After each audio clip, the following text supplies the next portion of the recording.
Whew. Hey YouTubers, 95 speed GTA.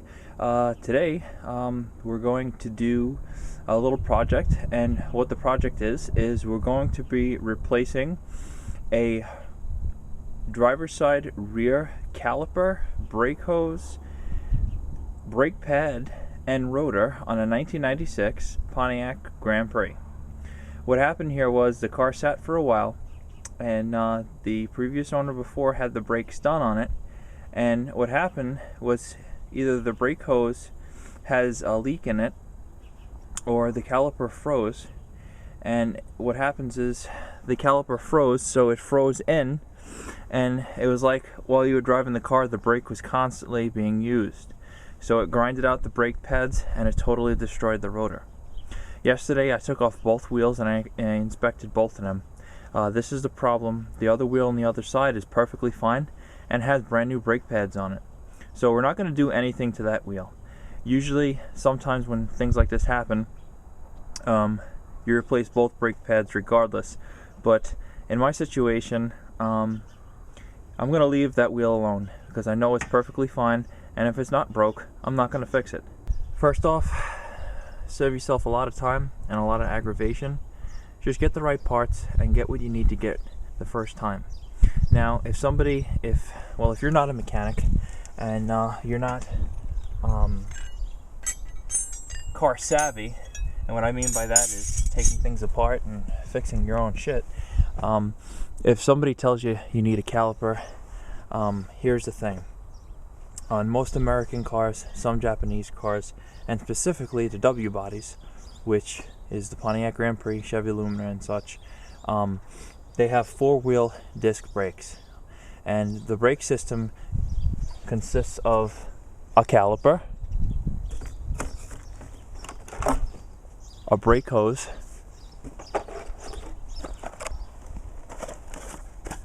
brake pads, and finally a rotor. This is what the brake pads squeeze up against to make the car stop. Now, the duty of rear brakes are not even half as much as the front brakes. The front brakes absorb most of the energy and help you stop your car. Excuse the way I'm talking. My nose is stuffed today. So this is what I did. I know that our problem is only the caliper on the driver's side. So what I did was this is called a loaded caliper, minus the brake pads, because this specific distributor didn't carry them with the brake pads. But pretty much this eliminates all the bullshit in taking off a caliper in the car. With these W bodies, they have a caliper, which is this, what I have my fingers on, and around it, which is, let me turn this over, which is this thing, is what it's attached to. This is a bracket. Okay, and this bracket goes on to the body of your rear axle. And what happens a lot with these is when you go to take the caliper off, these bolts snap. And what you got to do is then you got to send this bracket to a machine shop, and it's a nightmare because they got to extract the bolt and chase the threads, or even put new threads or a helicoil in here, and it just makes the job more expensive and more aggravating. So what you do is you get a loaded caliper with the bracket. It's a little bit extra money depending on your region, but I paid $81 for this. Okay, and also I got a brake hose. If you're going to do the job, you're going to do it right. Now let me show you guys. Okay, since I already dismantled everything, I'm just going to simulate everything again, because I am not putting this fucking wheel back on until it's ready to actually be put back on. But you have 5 lug nuts that you have to remove from the wheel. Now, here are the lug nuts.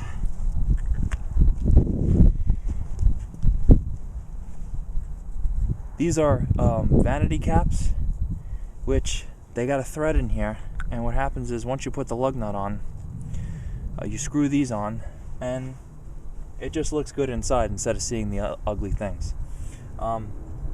What you're going to want to do is, first off, your lug nuts are metric. Your lug nuts are 19 millimeters. So what you're going to want to do is you're going to want to get a good breaker bar with a 19 millimeter socket on it, or if you guys are lucky and you have an impact gun, that's even better. Or you can go in your trunk and you'd probably have this trusty tire iron that comes with the car from the factory, 19 millimeter. And what you want to do is before you jack the car up, you're going to want to crack them all loose. And what you do is you put the 19 millimeter socket in, or your tire iron, and you put it on, secure it, and you turn it counterclockwise. Clockwise is to turn, to tighten. Counterclockwise is to loosen. And what you do is you don't loosen them up all the way and take them out individually while there's still weight on the wheel and the tire is still on the ground.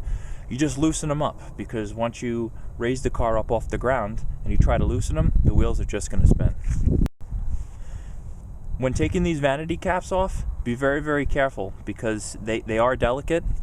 You turn them counterclockwise. If you have an impact gun, don't use an impact gun to take these off. You will destroy them. Same thing if you put them on. Put them on by hand and just tighten them very loosely. Tighten them very loosely. I did it again. Loosely with your tire iron or your 19 millimeter socket. You don't have to go too tight on these things. And if you do, you're going to split them. Okay, once you got everything cracked loose, jack the car up. A good spot to put your jack is going to be right here. And I'm going to remove this from the tripod and show you. On these W-body cars, they're unibodies, so they don't have a frame. So I wouldn't do it on the pinch weld, because I've actually had a Grand Prix just like this a couple of years ago. And when you put stuff on the pinch weld and you jack it up with like a regular jack like this, it doesn't work out too well. So there's a good spot right over here. You could put it up on right on there, or you could put it right under here. I really don't recommend it right there.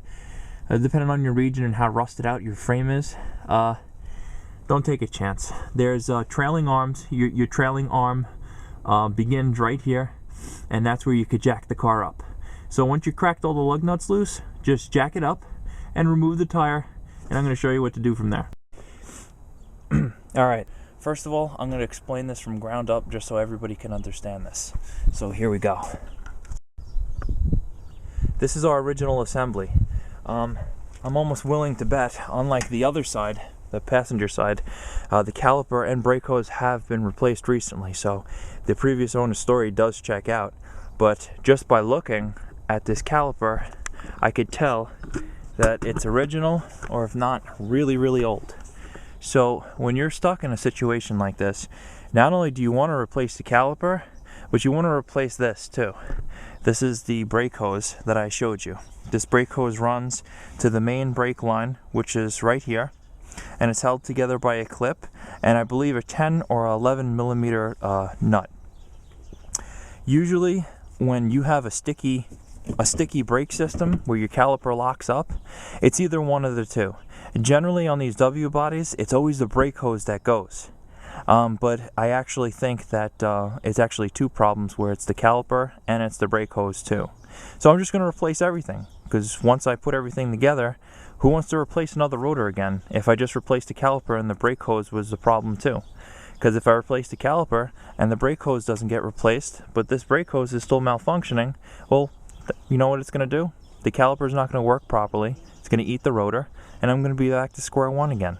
So you're going to do a job like this, do it right, because all the parts that I showed you, that cost me $147, with the cheapest thing being the rotor. So do you really want to spend the money again? Okay, to loosen these guys up, what you're going to want to do is, this is the way you're going to want to turn it, towards the right.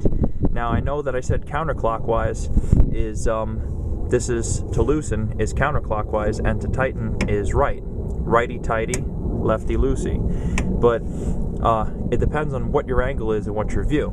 You see, if I was laying down underneath the car, I would have to turn it this way, because this way is actually towards the left. It all depends on where you're sitting or standing. Also, there's reverse thread and standard thread, like I just told you, but this isn't a reverse thread. So what you do is you get your 18 millimeter in, which I got my light and I wanted to show you. There's your bolt. It's right there. Hope you guys can see that okay. and you may have a little bit of an issue because it's been on there for a while, and there's going to be a lot of pressure on it. So what you're going to do is, mine's already loose because I already cracked them loose. You get it straight like this, and what you could do is you take a mallet or a hammer and give it a tap, and keep tapping it and tapping it, and don't be afraid. You can give it a couple of good hard hits, and wait until it cracks loose. You'll see it while you're hitting it. It'll be going. And once you do that, and let me get in here, you got yourself a little bit of space. Oh, hold on. You got yourself a little bit of space to where you could start to see the threads coming out. Take your PB blaster and start spraying it in there. That stuff will penetrate through there and start lubricating the threads, so your bolt doesn't seize up in there and you wind up with a problem. I already got both bolts unloosened, so I'm going to loosen them up and work on getting this caliper off. If you get a bolt that's giving you a little bit of an issue, and once you're removing it, it feels like it's getting loose, then tight again, then loose, then tight again. What you want to do is, like I said, spray the PB blaster in there and start to tighten it. Oops, sorry. Start to tighten it again. So this is pretty loose. I'll show you. Go in like you're tightening it, then loosen it again. Don't do it with your finger. Do it with the wrench, and go. This is go tight. Oops. Tight, loose, and then you'll see it'll start to break apart. That's usually probably sediments and debris in there, because it's been in there for a long time. So you'll get it. And if it absolutely gets to the point where it's getting so tight, the threads are coming out, but it's getting tighter and tighter to do, the bolt's probably going to snap, and you're going to have a thread issue. But I've never ran into a problem where when you start seeing the threads when you're taking the bolt out, if it starts getting tight and you put the catalyst in there, you spray it in, and then you tighten it in again, you let the threads go back in, then you come out again, it always comes out really smooth. So be patient when you're taking out bolts, because if you break these things, then you're going to run into a really big problem. Alright, the caliper and its bracket are loose. Now I'm going to remove the brake line from the caliper. What you're going to use is you can use a 11mm open-end wrench, or you could use an 11mm socket. I just happen to have this at the time. This is why I didn't fully take off the caliper, because I need something to hold this steady, so I could apply a little pressure counterclockwise. I'm gonna have to give it a little shock, and to take it down.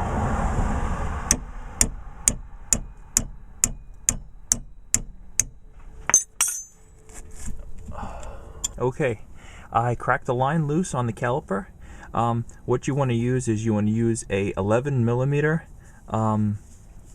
open-end wrench, but you want to use this part of the wrench. Make sure you use this part for anything that's ever rusted, because what you could do is, if you use something like this, you could strip the threads, because this has been sitting for a long time. So here I am. I cracked the brake line loose. Now remember, anytime you ever crack a brake line loose, you have to bleed the entire system. So now, since I did this, there's air in the system. And now, since I got the line loose, it's time to disconnect the emergency brake cable, which is right here, and it's pretty easy. What you do is you pry up and to the right, and it pops right out. You leave that off to the side. Then what you're going to want to do is you could either take a flathead screwdriver, or you get yourself a pair of pliers, and there are clips which you'll be able to see. That's one here, one here, one here. You squeeze them in, and you push this cable out and down, and that removes the emergency brake cable from the caliper. Then you can remove the caliper. Okay, caliper's gone. Here's what remains. Those pads are shot. Now it's time to take off the rotor, which is pretty easy. Just grab it and pull it off. Look at this. See that? That is the brake pad grinding out the rotor until it's absolutely nothing. Junk. Okay, well, since we're in here now, we're gonna clean up some stuff. And then we're gonna work on getting that brake hose off. It's a hose that leads from here all the way to there. It should be pretty simple, but who knows? Here we go. Okay, so we're gonna move on to our final thing. At the end of that rubber brake hose is a metal line, and it is a 12mm line, and you're gonna crack it loose. But before you do, this is where you guys gotta be really careful, because if you break this line, this metal line, well, that opens up a whole new world, and you're gonna have to get a flare tool, and you gotta reflare this line, or maybe even get another line.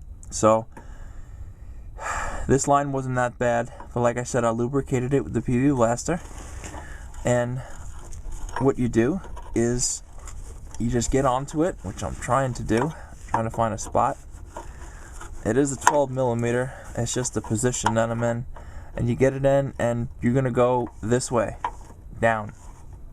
So if you look over to the side, it's like you're going to your right. And once you get that out, there's going to be a clip right here. You take a flathead screwdriver, or you could take a pair of pliers and grab it and pull it down. It's a retainer between the rubber line and the metal line. And once the line is separated and this is pulled down, you pull this rubber line out, throw it out, and replace it with your other line. Alright, so once you got the line out and its retainer piece, what you're going to do is clean up the area with some brake clean, and get the new rubber hose in first. Let me show you what it looks like without the rubber hose. Oops. All right. So, hold on. So, once you loosen up the line and separate it, what's going to happen is once you get the line loose, you're going to want to pull this back, move it away, and you're going to wind up with a hole like that, because this is where the rubber hose met the metal line. The rubber hose may be a little tough to get out. Like I said, that was the original black hose, so don't be afraid to pull on it hard. Just don't bend the metal bracket that's attached there. So we're gonna put the new. Well, first we're gonna clean up the threads on that flange right there. Well, on that flare part. And once we clean the threads up on that, we're gonna put the new hose in. Here we go. All right, as you can see, I got the new hose on, and I connected it to the main brake line. All right, first line of business is to put the new rotor on. Now, before you put this rotor on, what you want to do is get a can of brake clean and clean it down, because these things, they have adhesive on them when they're boxed in the factory. When you take these out of their plastic wrap, they have an adhesive on them, and what you want to do is you want to wash it off the best you can. Once you do that, throw the rotor on.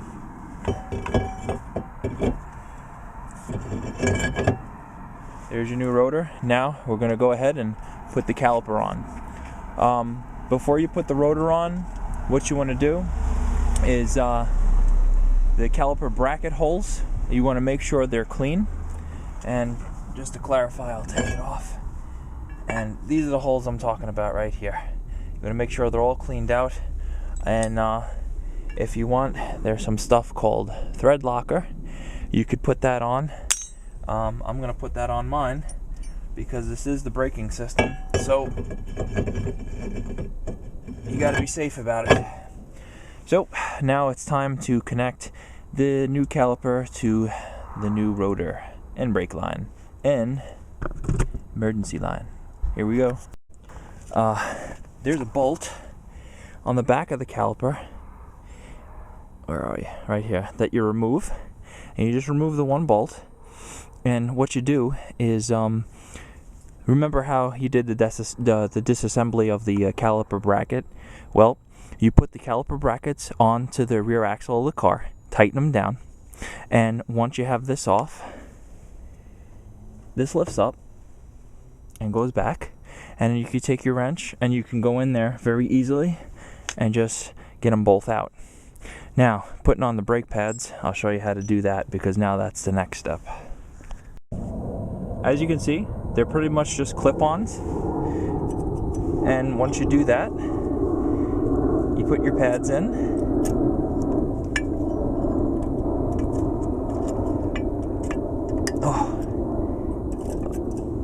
bottom first, then top last, and there you go. One pad's in, and you do the same for the other side. Then we're ready to close the caliper up. Alright, so we just bring the caliper down, give it a push in, and now she's in. Now you take your bolt. Sorry for the lack of light, guys, but now you take your bolt, you put it in where it came out of, line it up, start to thread it in.